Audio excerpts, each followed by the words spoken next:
Joining us now is To the Womb Tuesday. Bill Fletcher Jr. joins us now, and a very special guest who is returning to join us. But I'm going to give Bill the honor of introducing our guest. First of all, Bill, how are you this evening? I'm doing well, but, I tell you, Mark, you have to stop pulling punches. I mean, we really need to know what you think about Ben Carson. Let's stop beating around the bush. The subtlety, man, is just, I know, I'm sorry. I'll be more direct. Yeah, I think you have to be more direct. I think your audience is not going to be necessarily very clear about your feelings about the guy. Well, I agree. I'll do better. Next chance I get, I'll expound. Well, I appreciate that, but I'll say one other thing, that to your point, I would add that what helps make him acceptable is that he says all kinds of things that white folks want to say, that many white folks want to say, that is derogatory against black folks, that puts us down, that marginalizes us, but they don't feel like they can say it. But when he says it, he becomes their guy. Right. And that's what timing is. That's the definition of timing. Yeah, exactly. Yeah. Absolutely. I agree. So I think the voice thing is one piece of that, but the content of it, my Lord. So, on that note, right, we're going to look at Haiti again, which we've done a few times on the show, and but the specific situation right now is this election, where for the president, I mean like something like 50 candidates. I mean, just the incredible number of candidates, and there's a number of questions that I have, like, well, what happened to the Lavalas party of Jean-Bertrand Aristide? You hear almost nothing in the mainstream media. You get almost a sense of a personality exchange around the Haitian elections, but not much in the way of content. So tonight we want to do a deep dive, and in order to help us with that, we have once again with us Ezili Dantò, who is a performance poet, award-winning playwright, author, human rights attorney, and founder of the Haitian Lawyers Leadership Network and the Free Haiti movement. And she writes, she's an incredibly prolific writer, and addressing the situation in Haiti, the continued occupation, and so it's a pleasure and an honor to have her back with us. Ezili, welcome again to the program. Indeed. Welcome back. Thank you. And I'm in love already, Mark. If this is what your show is about with regards to how you talked about Mr. Carson, how come I haven't been on the show more often? Every night. Lord. Yeah, that was enjoyable. Thank you for putting that in context. Yes, his cane. That's his cane. That's right. Thank you. Yes. So thank you. Hello, Bill. Oh, very glad to have you back on the program. So tell us, set the stage right now. There's a few issues that we want to explore tonight, but let's start with what is up with this election, and what's your analysis? Sure. Well, first of all, it's not an election. It's what we call a selection. But let's look at the canvas. Haiti has been under occupation since 2004 when they took out the democratically elected president and deported him out to Africa. As you said, Bill, President Aristide has been back in Haiti since 2011. And he was virtually under house arrest. And Obama had called Zuma in South Africa to try to keep him from getting there. All of the enemies of Haiti, like France and Canada, those who were part of the coup d'etat, also made phone calls ahead of it.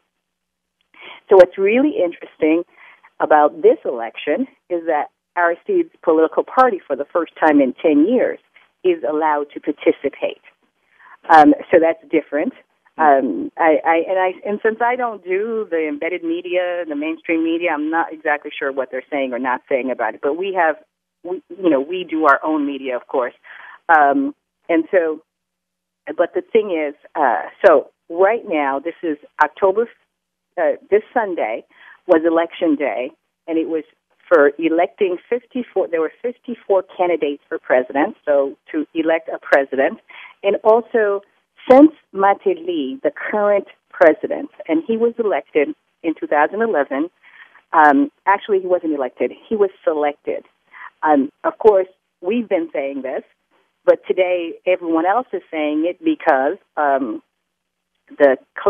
Hillary Clinton's emails has revealed that they put Mateli, the current president, Michel Mateli, the current de facto president, in office, even though he hadn't made it to the runoff, primarily because the United States wanted to use him for what they've been using him for. So now that I've set that stage, they're during the whole time that Mateli has been in office. Now he's going to be getting out of office in February of 2016. His five-year term will be over. Under the Haitian Constitution, you can't have 2 consecutive terms, so he can't participate in these elections.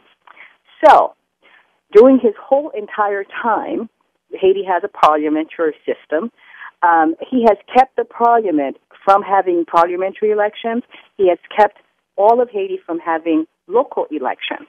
So, since he's been in office, put in office by Hillary Clinton, with Cheryl Mills flying down to Haiti, and both of them basically saying to the Haitian people, the Haitian Electoral Council, if you don't put him in, we're going to take away your visas, we're going to do X, Y, and Z. So what is it that the United States bought with Mateli? Essentially, what you have to understand is that Haiti has a big coastline full of oil next to Cuba and Venezuela. It has $20 billion worth of gold. All the predators are in Haiti. Mateli has, under Bill Clinton, they used the earthquake it was during the earthquake, 2010, when we had January 12, 2010, 310,000 people dead in 33 seconds, and then 7 months later, we had the UN giving us cholera, which killed 10,000 Haitians and sickened 850,000 Haitians. It was during that time that they decided that elections was the most important thing on the planet for Haiti and brought this Mateli in office. In the time that he's been in office, he has signed away Haiti's mining rights to the Clinton. As a matter of fact, Hillary Clinton's brother has a mining interest in Haiti. And Bill Clinton, using the Interim Haiti Reconstruction Commission, has reorganized Haiti in a way so that they can control the mining interests. They created, behind this humanitarian front, in an area that had no earthquake, they created a factory that we believe is a front for the mining that they're doing. So that behind all of that, the United States has to win the next election because all of the laws that were passed by Mateli were done by decree because there's no parliament. As of January 12, 2015, the parliament dissolved because it only had, normally the parliament is about 99 to 100 deputies and 30 senators. By January of 2015, all their terms had expired except for 10 senators, and there were no deputies. So right now, Mateli is governing by decree. Now, hold on 1 second, Ezili. Let me just ask you this because I'm confused. Yes.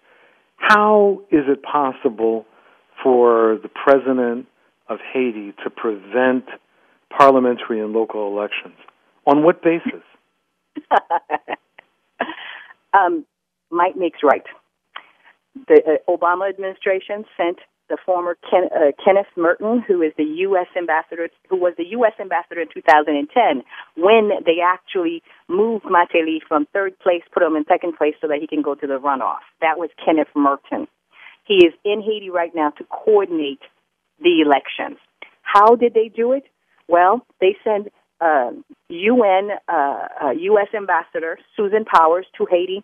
They sent the UN Security Council to Haiti when Haitians were all in the streets trying to say we can't have elections with the same provisional electoral council that actually presided over the Mateli fraud. It is that same guy. His name is Pierre Aupont. He actually admitted, listen, I gave the results to the international community, and they came back with another one. And it is that same guy who is now running the so-called elections that we're having right now. Mm. Okay, so he basically obstructed the process, and so now we have these so-called elections, but 54 candidates, Ezili. I mean, where is this? I mean, how is this? I mean, this almost sounds cartoonish. What can I say? I can tell you that as a human rights lawyer, as a justice advocate, our position is that elections under occupation are not legitimate. So that's really our position. We're always wanting to end the UN occupation. We're always saying that Haiti's resources can elevate Haitians out of poverty. We shouldn't, allow the humanitarian front to be there, to be carting out $20 billion worth of gold, to be strategically denying our oil while they do deep water fracking that's going to give us earthquake and so forth. But right now, it is what it is. As you know, it's the same thing in America, We wonder what's the carnival with Ben Carson and Hillary Clinton. It's the carnival, Trump. At the end of the day, they're going to represent Wall Street. And Haiti, it's similar. They're going to be representing Wall Street. So right now, doing these elections that just happened, it was the second round for legislative elections. So we haven't had any elections for almost 5 years in Haiti. So that means every local and municipal, and there's about 6,000 local and municipal folks were actually appointed by the current president. He appointed his own people. So those people right now are the one that's actually running the election. And so this is what happened. So they had first round legislative elections. So for 2015, there's going to be 3 elections in Haiti for the first time. So they had first round for the legislative elections on August. They just had the second round for legislative elections in October. Plus they had the presidential elections this last Sunday. Results are not going to come in until, I guess they said, 10 days. But right now, there are 4 top candidates. Mateli, who's the puppet U.S. president put in by Hillary Clinton, has chosen his hand-picked successor, who's a guy named Jovenel Moïse. Before 6 months ago, nobody knew who he was. He was not on the political scene. But they have lots of money coming from the same people that put Mateli in office. As you know, Mateli's, I think his PR person was the same PR person for McCain. They have lots of Republican ultra-right money. So that's the candidate. Jovenel Moïse is the candidate for the government. Then there is one guy who his name is Jude Celestin. He used to run the construction company for the state, and he's a state-run construction company, and he's the one that was bumped off to give Mateli the presidency before, and so he's running, and he has popularity because of the fact that the United States took him out, and also so he's there. His name is Celestin. And then you have one candidate who's been around for a long time. I know you know Charles, Moïse Jean-Charles, who is, he's been around for 30 years. He's probably one of the most, he's the biggest opposition to the U.S. empire, and they're taking our resources, and he's traveled all over Brazil and other places, asking them to move, get rid of their UN troops in Haiti. So that's Moïse, and Moïse does have legitimate connection to the people. He's been fighting for a long time. And then the other candidate, the one that President Aristide, for the first time since he got, now when he came back, he said that he would never deal with politics. He was only going to deal with his education and foundation. But lo and behold, he came out and he campaigned for Marie Nassis, and so that's what the elections look like. So the candidates. Well, let's talk about the opposition to the madness. So does the Lavalas still exist as a party in Haiti? Yes, yes, and they have participated in this election with a candidate, and that candidate is probably amongst one of the more popular folks out here. Or her name is Marie Nassis. So that's the person that's who President Aristide was campaigning for. That's right. Okay. She's the head of the Lavalas party. Now, correct me if I'm wrong. In the last election, Lavalas was banned from participating, weren't they? In the last 10 years. This Yes. is the first time in 10 years they have not been banned. So they weren't banned this time? They weren't banned now. Okay, but they were. Right. Okay, this is the first time. Okay, I got you. Okay. Yep. Ezili Dantò with his folks as we talk about the elections in Haiti. Go ahead and continue, Bill, but I want to come back to this Hillary Clinton stuff you were saying. That's deep. Go ahead. No. I mean, that's okay if you want to. Because what I wanted to get more of a sense of on the ground the progressive opposition. To what extent do they have a chance of making a significant showing? As a result of this election. Okay. There's so many. It's interesting because we've never had this in Haiti before, but right now there's a lot of polls, and a lot of the polls are manipulating public opinion. I don't want to talk about those polls because I don't want to add to the manipulation. But suffice it to say that the most popular four that went to election would be Moïse Jean-Charles, who is a progressive, who has fought against the occupation, and who is he's been on the scene for a long time. And then you have, like I said, Marie Nassis, who is President Aristide's candidate. The other two is like I said, the government candidate who nobody knew 6 months ago, but right now, supposedly, according to some Florida institute, he's running first. So, and that makes no sense to Haitians, of course, but it makes a lot of sense to the U.S. who's manipulating it. But then I've seen some other stuff talk about Maïs Nassis. But now Bill, that in Haiti we have something called the West Department, which is where most of the 3 million people live, which is a great concentration of people.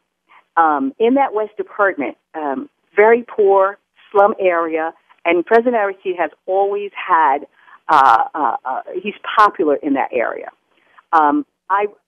We saw President Aristide come out of his retirement to campaign for Marie Nassis on the last day of the election, and there was a big crowd. So I would not be surprised. It's not inconceivable that she won the West Department, which has 40% of the vote. Mm-hmm. But I have to say a couple of things. As human rights lawyers, of course, we were concerned. Like I said, our position is election under occupation is void. But we were really concerned because I had spent much of my life representing people who've been put in jail doing these elections or fraudulent elections, and then I wasn't looking forward to having to deal with that and the violence and the killing. But there were less violence this time than there has been since the UN was in Haiti. Mm-hmm. So that was very good.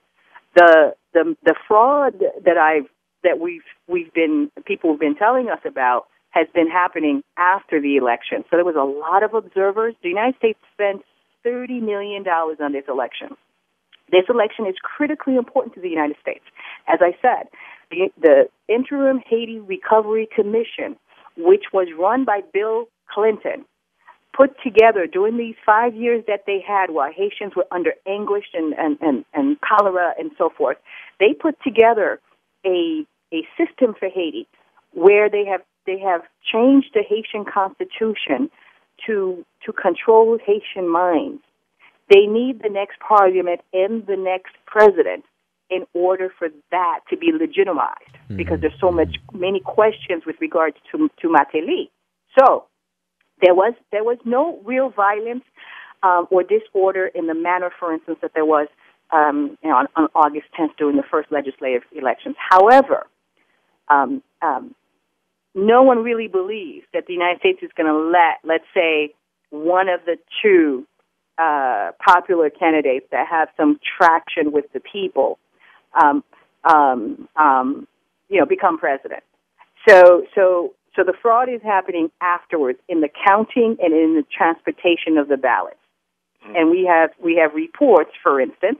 Now, this happened during the 2006 elections with Préval. If you remember Préval, Bill, I still have in my, someplace here, burnt ballots that were supposed, the UN took the ballots directly from the areas because, these areas, like the West Department, are not going to vote for the oligarch candidate. They're not going to vote for the sort of like, Carson candidate. They're going to vote for the candidate that's more connected to the people. But what happens is that when the UN comes in and picks up the vote, they actually, brought them to garbage cans and burnt them. And I have some of those burnt from 2006. So we still have the same UN, the same Haiti police, representing the interests of empire. So it's our analysis is that it's going to be a fight to see who actually is the leader out of all of this. As of yesterday, the 26th, Moïse Jean-Charles, who is in Cap-Haïtien, like I said, he was mayor of Cap-Haïtien 3 times. They loved him up there. He's like I said, that's where most of the Haiti's resources are. And the United States is bringing down the volume of UN troops in Haiti because they're discredited. We have an epidemic of UN rape of Haitian children. We have the cholera where they have killed. UN rape? You mean raping Haitian children? You're not being metaphorical. No. I'm being straight up rape. So UN officials are raping Haitian children? That's right. UN troops, soldiers. Epidemic. They've been there for 11 years. It's like a tourist for them. They do whatever they want with Haitian women and Haitian children. We have an epidemic. The UN has reported it. You can find some of the interviews I've done on that on my website. So they're phasing out the UN, but as they phase out the UN, they're elevating the number of Haitian police that we have. Now we have like militarized police that look like the ones you saw in Ferguson, except they're black, and they're the ones that's spending water that's full of chemicals on school children. And this is black males. They give them jobs. They give them, weapons. So they're elevating the number of Haitian police. I think right now it's 11,000. And they're bringing down the UN troops. But one of the things that we were saying at the Haitian Ladies Leadership is, while this carnival of selections is going on, what is the white man doing? And so we've been watching. And we knew they put this carnival in front of like the assimilated Negroes who think that somehow the white man's not going to repeat what he did the last time. He's always repeating it. So we knew that they were doing something. So what we did find was this. So the election was October 25th. On Saturday, Mateli, and this guy is not smart, okay? But yet he has all of these Washington think tanks people doing things for him. They added, now this guy never used the parliament. The whole time he was there, never used the parliament. By decree, he's added 19 new deputies to this coming parliament. And those 19 new deputies just so happens to be in the coastal areas and in the north areas where Haiti's resources are. So they want to stack the parliament with their own people. That's one, by decree. Two, on October 24th, as I was about to say, they signed an agreement. Now get this, guys, with some Israeli company to do border surveillance for Haitians, land, air, and sea. And we're like, what? So this guy is ruling by decree. There's a big election, and all of a sudden the most important thing to do is to sign this border agreement. I remember at Haiti's border, there's a mountain, Mont Bossal, I don't know how to say that in English, that runs across that border to the Dominican Republic. And one of the things they're doing is we have this denationalization of Haitians in the Dominican Republic, and they're throwing all of them towards the Haitian border. There's now 80,000 Haitians that have been deported, denationalized from the Dominican Republic. Right. Yeah. So they have all of these. That's another problem. Right. That's another, And so we were wondering what is going on. So part of what's going on is that I don't know what they intend to do, because the north of Haiti has all of these resources. If you look at empire in the Sudan and East Congo, they tend to try to separate the resources from another place. We don't know if that's why they're bringing in all these Haitian refugees from the Dominican Republic, and then maybe give them this space, and then have them. We don't know what they're doing there, but we do know there's no reason for Israeli Mossad or Israeli private security to be on that border. Ezili Dantò, folks, with us to the Womb Tuesday as we discuss Haiti. Want to invite you to join our conversation. I know there are many Haitians in the audience. We want you to call 866-99-SERIOUS. The ballots are still being counted, right? Yes. Okay. Yes, so how long will that take? They say about 10 days. Okay. 866-99-SERIOUS, 866-997-4748. I want to take a quick break. When we come back, I want to expound on this Clinton connection and what they have and have not done. And I've just uncovered a headline, Ezili and Bill, that I missed. Maybe you all saw it. I'll tell you all what it is. But the headline is this from Politico. The Clintons' Haiti screw-up as told by Hillary's own emails. Are you all familiar with that? I've been reading it as I've been listening, so I want to share this with you guys when we return. I want to share this since we're going to have our own Benghazi hearing right here, right now, but maybe something with a little more teeth and relevancy, because it's with regards to Haiti and what is in Hillary Clinton's emails. This was published September 2nd in Politico.com. I'm going to give you the source in case you want to check it out or even challenge it. But this is what we have in front of us right now. I think the best thing for me to do is read excerpts of this, and this is what I want to do. Jonathan Katz writes, "It's hard to find anyone these days who looks back on the U.S.-led response to the January 12, 2010 Haiti earthquake as a success. But it wasn't always that way. Right after the disaster, even as neighborhoods lay in rubble, people sweltering under tarps, the consensus outside Haiti was that America's compassionate invasion, as Time magazine called it, had been largely a success, offering further proof that in critical moments of the history of mankind, the United States is in fact the indispensable nation." As the latest release of Hillary Clinton's personal emails by the U.S. State Department Monday revealed, going back to that past Monday, Ezili and Bill, that perception was not an accident. This is from an email. Quote, "We waged a very successful campaign against the negative stories concerning our involvement in Haiti," wrote Judith McHale, the Undersecretary of State for Public Diplomacy and Public Affairs, on February 26, 2010. A few weeks before, the public affairs chief had emailed newspaper quotations praising U.S. efforts in Haiti to Secretary Clinton with the note, quote, "Our posts at work. Clinton applauded. Quote, that's the result of your leadership and a new model of engagement with our own people," she replied. "Onward." That's Hillary Clinton's reply. And so, Ezili and Bill, the first part of this, we see a public relations campaign to help gin up a perception that the United States response in Haiti was helpful. And we see the Secretary of State responding to it and encouraging it, okay? Everybody following me so far? Mm-hmm. I want y'all to get it. Had you all, Ezili and Bill, had you all known about this before? I'd heard about it, but I hadn't read this piece, no. Okay. Ezili, had you heard about it? I was one of the people that they were, pushing to the side. So, yes, of course. Now, here's the second part. Are either of you familiar with the Chelsea Clinton memo?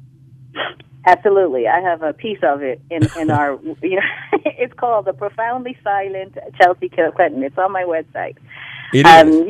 Yes, it is. Profoundly Silent. Basically, she went there in 2010 during the height of the earthquake, and she saw all sorts of fraud happening with the internationals. And she wrote to her parents saying, this is not going very well. Here's what's not happening. And, they basically buried that. And, Yeah, I mean, that was one of the emails that was deleted, Bill. And the email was titled, it was a 7-page memo titled poignantly, Dad, Mom. Okay? Yep. And she was apparently, first of all, she was apparently trying to point out to her parents things were not going well. It was this, according to the article, Jonathan Katz, Politico.com.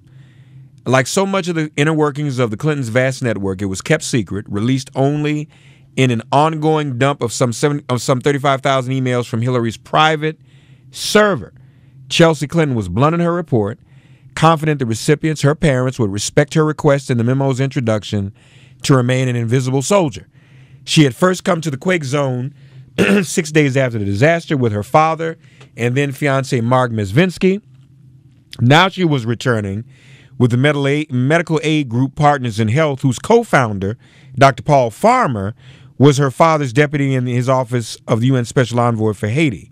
What she saw profoundly, disturbed her. What she saw 5 weeks after the earthquake, international responders were still in relief mode. And again, Ezili's for me was, I want the audience to hear this. Chelsea goes, the daughter of Bill and Hillary goes to Haiti. And as the author writes, she has a master's in public health from Columbia, working on a doctorate in international relations from Oxford. So this is what she writes. This is what she says. She sees 5 weeks after the earthquake, international responders still in relief mode.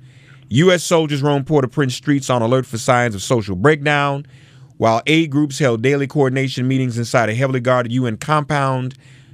Ordinary Haitians could not enter, but Haitians had long since moved on into their own recovery mode. Many in displacement camps they had set up themselves as responders who rarely even spoke the language worked around them, oblivious to their efforts. Quote, the incompetence is mind-numbing, she told her parents. Quote, the UN people I encountered were frequently out of touch, anachronistic in their thinking at best, and arrogant and incompetent at worst. Quote, there is no accountability, no in all caps, Bill, in the UN system or international humanitarian system.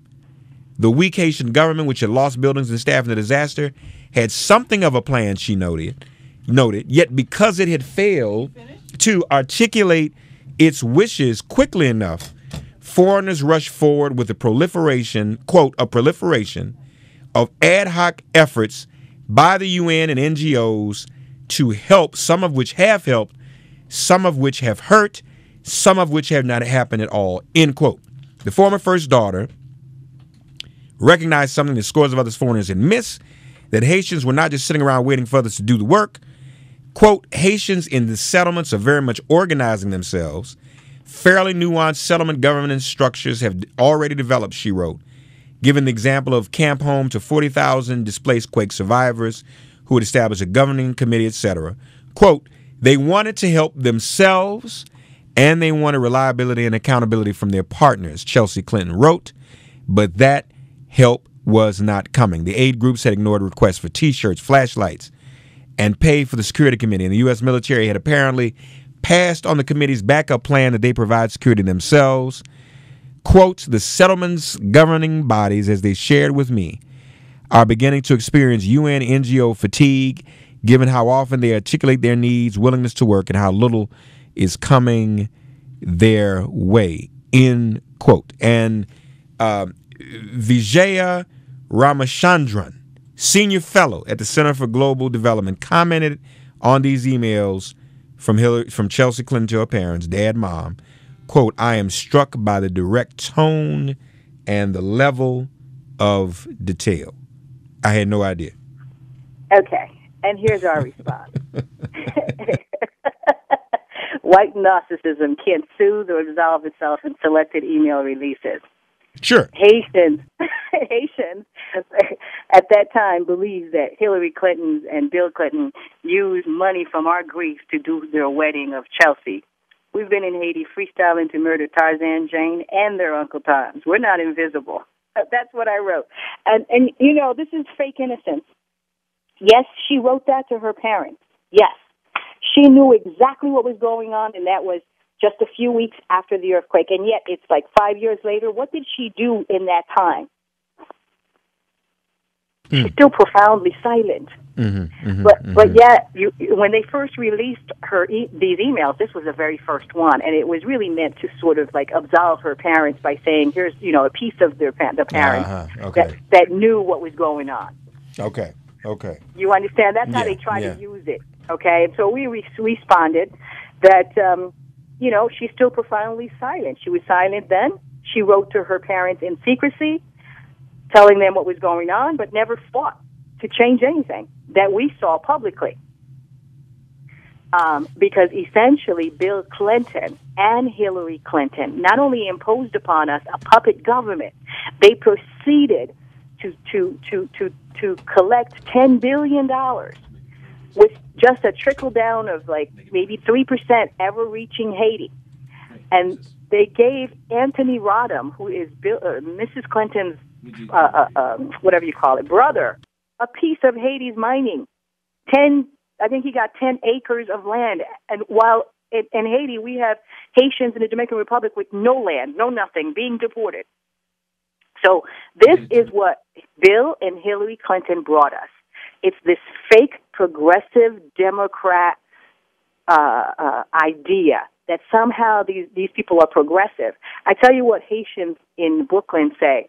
They say basically, Haitians in Brooklyn say that they're sure Bill and Hillary Clinton probably paid for Chelsea's wedding off of money from because what they did with the Clinton Foundation was essentially use it as a leverage to raise money. Now, is that money being used for Mrs. Clinton's campaign? We don't know, but we do know, for instance, that a lot of the corporations who are in Haiti right now, with let's say mining contracts, like Frank Guista, who's a Canadian mining baron, he is part of the Clinton Foundation.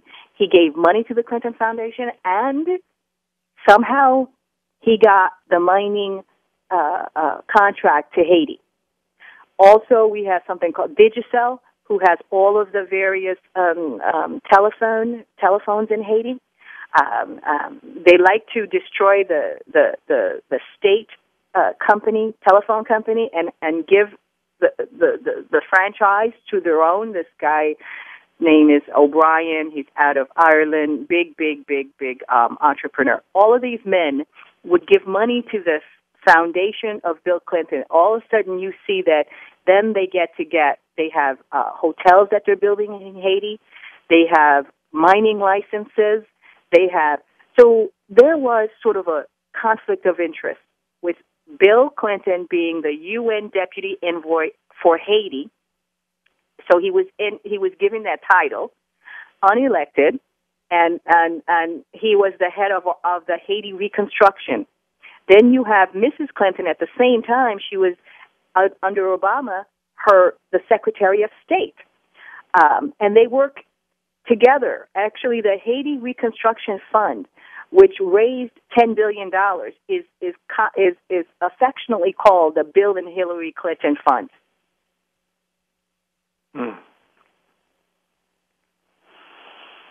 Bill, you want to react in any way? I'm a little overwhelmed. I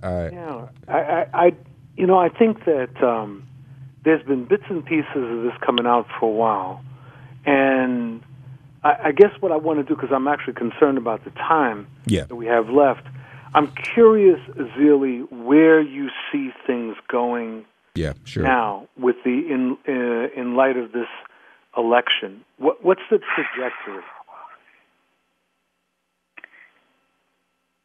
Well, we just hope that not too many Haitians die in these elections because it's not worth one life.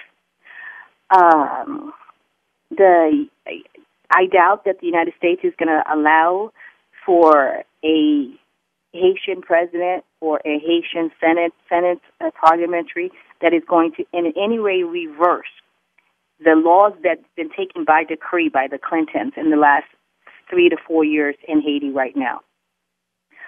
So I think we have more of the same.